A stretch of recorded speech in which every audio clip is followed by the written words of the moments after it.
A Rússia e a Ucrânia utilizaram drones para atacar infraestruturas críticas, instalações militares e concentrações de tropas durante toda sua guerra de mais de 2 anos, com Kiev atingindo refinarias e instalações energéticas dentro do território russo nos últimos meses.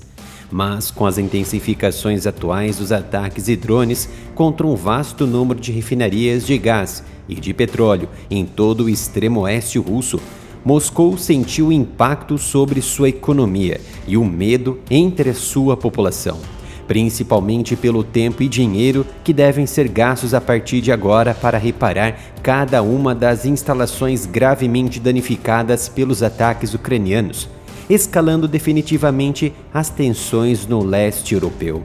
Os ataques ajudaram a impulsionar os preços do petróleo, que subiram quase 4% até agora desde 12 de março, quando a Ucrânia começou a atacar a infraestrutura energética da Rússia. Uma nova subida dos preços da gasolina nos Estados Unidos, por exemplo, enfraqueceria as classificações do presidente Joe Biden e minaria suas hipóteses de reeleição. O Instituto para o Estudo da Guerra com sede nos Estados Unidos analisou que vários indicadores financeiros, econômicos e militares russos sugerem que a Rússia está se preparando para um conflito convencional em grande escala com a OTAN. Não iminente, mas provavelmente num prazo mais curto do que aquela previsão de alguns analistas ocidentais inicialmente postularam. As mais recentes análises e relatórios feitos por autoridades americanas mencionavam a possibilidade da Rússia escalar sua estratégia militar contra a Ucrânia a qualquer momento, para possivelmente um estado de guerra declarado, somado aos ataques ucranianos dentro do território russo, ao auxílio bélico europeu e às tropas presentes da França e do Reino Unido, atualmente em guerra na Ucrânia, confirmadas pelo chanceler alemão Olaf Scholz, forçaram o Kremlin a escalar sua postura política e militar. Nesta sexta-feira, 22 de março, o porta-voz do Kremlin, Dmitry Peskov, durante entrevista para o jornal russo, patrocinado pelo Ministério do Desenvolvimento Digital, Argumenty e Fakty, a Rússia está em estado de guerra na Ucrânia, intensificando a sua linguagem oficial que usa para descrever o conflito, agora no seu 3º ano. Até então, a Rússia usava a expressão Operação Militar Especial para tratar dos confrontos no país vizinho. Com esta declaração de Peskov, tudo muda a partir de então, e Moscou reconhece que está em guerra. A linha do Kremlin, até agora, tem sido a de que o conflito, que começou em 24 de fevereiro de 2022, é uma operação militar especial e não uma guerra. Cidadãos russos foram presos e condenados por se referirem a um conflito como uma guerra ou por descreverem um ataque de Moscou à Ucrânia como uma invasão ao abrigo de leis rigorosas aprovadas em março de 2022 para reprimir a dissidência. De acordo com as palavras do porta-voz Peskov, abre aspas, estamos em estado de guerra. Sim, começou como uma operação militar especial, mas assim que este grupo se formou lá, quando o Ocidente coletivo se tornou um participante do lado da Ucrânia, para nós já se tornou uma guerra. Fecha aspas.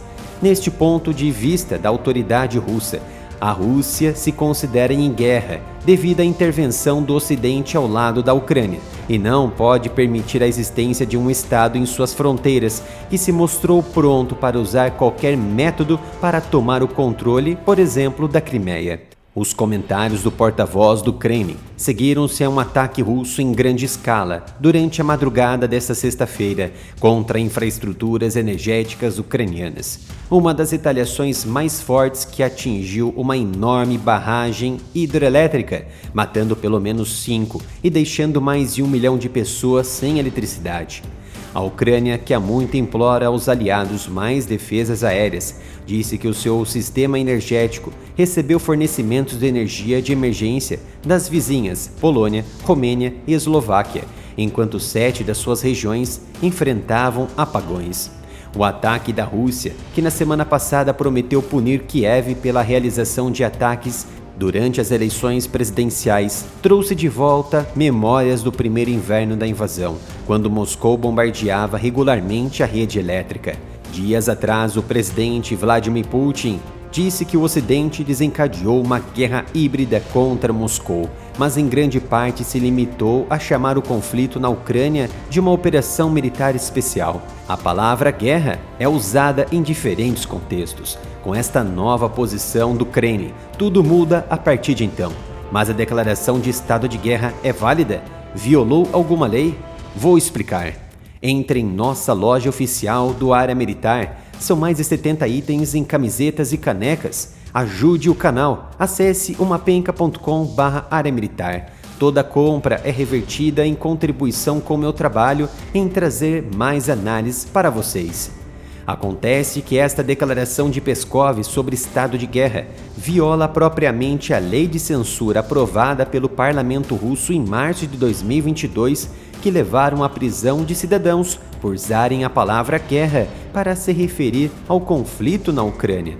De acordo com a Lei Federal de 31 de maio de 1996 sobre defesa, na seção 2, sobre poderes das autoridades, cabe ao presidente russo decidir a mobilização geral ou parcial, até mesmo o estado de guerra, em caso de agressão ou ameaça imediata de agressão contra a Federação Russa, com imediata notificação disso ao Conselho da Federação e à Duma Estatal. No setor econômico, com base no artigo 2º sobre organização da defesa, a Federação Russa passa agora a planejar as atividades imediatas de órgãos governamentais da Federação Russa, órgãos governamentais das entidades constituintes da Federação Russa, órgãos governamentais locais e da economia do país para trabalhar em condições de guerra. O presidente russo e o seu comandante das Forças Armadas passam a elaborar decretos e ordens para a lei marcial em todo o país, ordenar mobilização geral, defesa civil, defesa territorial e formações voluntárias.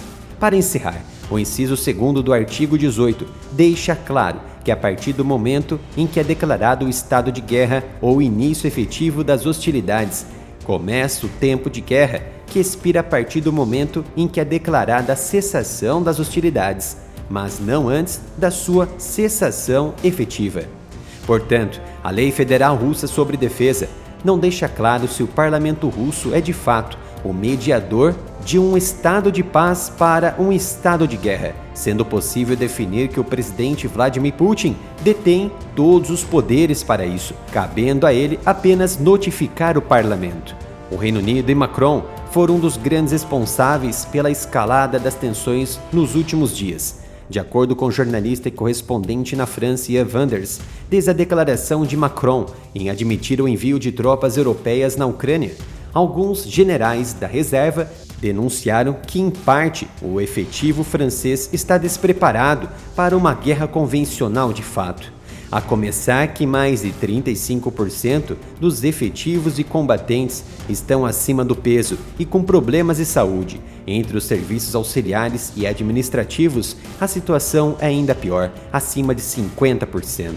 A França, desde o governo de Hollande, padrinho político de Macron do Partido Socialista, onde ele foi ministro da Tecnologia e depois das Finanças, não produz mais pólvoras e cápsulas de munição desde 5,56 mm até munição de obuses e canhões. Não se sabe quem vende a pólvora para as fábricas francesas que apenas montam as munições, mas as cápsulas viriam de diversos fornecedores que compram o estanho e o aço da China. Já a pólvora e entre outros componentes, apesar do segredo de Estado, especulam-se que pelo menos 50% vem da China. Esta foi mais uma análise aqui no canal. E se gostou desse vídeo, se inscreva e ative as notificações. Vamos estar acompanhando o desfecho nesse momento no leste europeu.